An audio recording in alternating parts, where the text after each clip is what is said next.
guys, it's Bob. I just want to show you, this is an older project that I had. I just ended up taking a kid's play toy that's kind of a garage like area to work on, cars and vehicles, and I spray painted it and weathered it, but I was thinking that it would be an appropriate thing to put my to put my workshop bench in, but of course, as you can see, it is riding pretty low for that. So my plan is I want to jack up the roof here. So let's see what we can get. All right, so I got the top off. It was easy, just a matter of unscrewing the supports. It came right off and freed up a lot of space. And then it looks like the land speeder is going to fit in there. I may have to add some kind of extension to it so that way I can fit the workbench in, but I think it'll work. And got a little side ramp here that I can jack cars up on just to give that kind of effect. So I think what I'm gonna do is I'm gonna take the supports,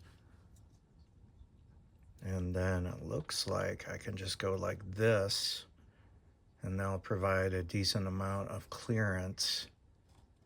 And then I'll just have to figure out support structures for the back.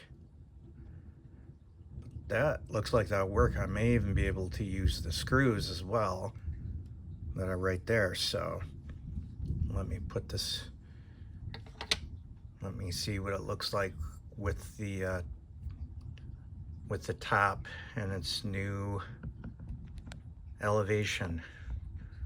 All right guys, this is what I came up with. It's about 95% done. At the risk of sounding like a broken record, like all my projects are, but I'm gonna kind of go top down here. So I got a landing pad up here, and then I added that metal portion in the back, mesh metal portion, which will make sense when I show you the lower level here.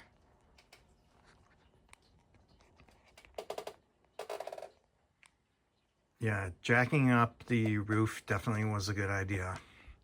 So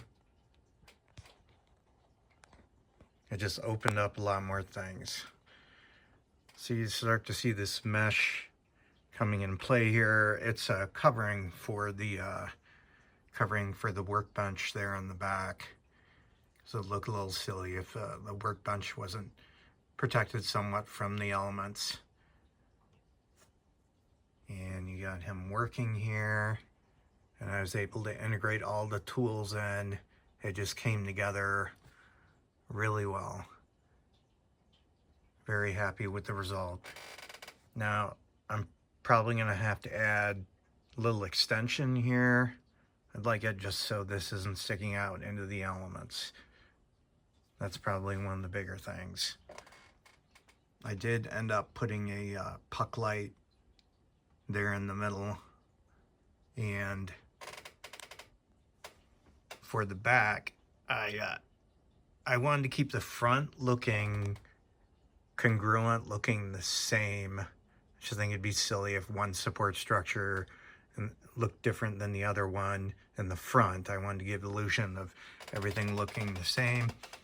And then I just took a round wooden pole that I had just laying around and put it in the back, and then I put another one back there too. Conveniently, it was already spray painted, so I was able to use it. And this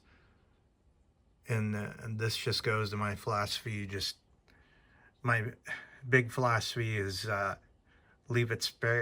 keep it spray painted and leave it around. Forget my own philosophy. Spray paint it and just leave it around, because eventually you'd be surprised. You're going to use it for something. So I'm going to come over here And then I got the lift here, piece of Star Wars equipment, and I may end up also extending a roof, overhanging roof over here as well. So this is going to be a little bit bigger than I imagined, but like I said, when you mock stuff like this out, when you play around, you learn when you start putting together what other portions that you need. And this right here is just a part of an old alarm clock, electronic alarm clock that I had, you know, spray painted and laying around where I was able to use it.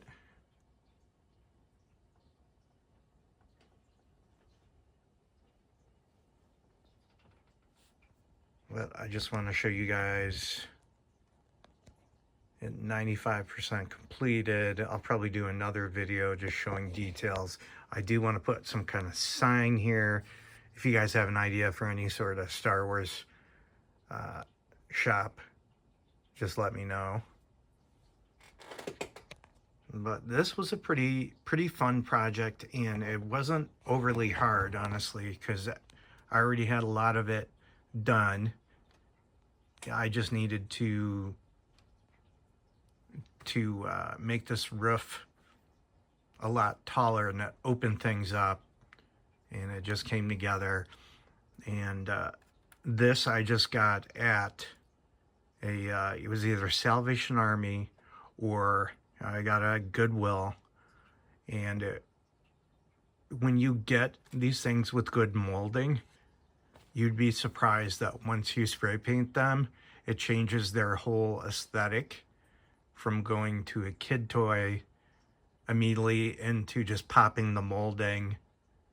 And you can, going from kid toy to looking weathered and futuristic.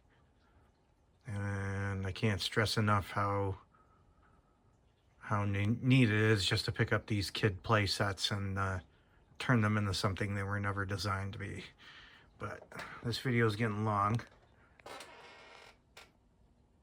so I'm just going to do a quick multi-angle view here.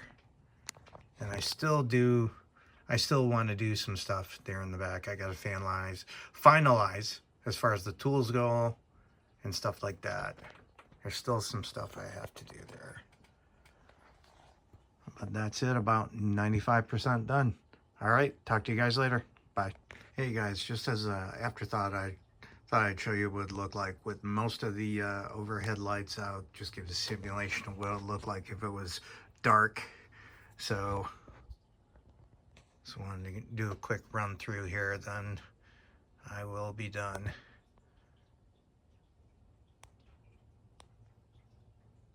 But LED lights, even if they are puck lights, are definitely a cherry on top of projects like this. They really make everything pop.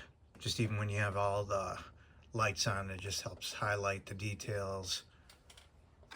And really is the icing on the cake when it comes to these products when they're, or projects rather, when they're finished.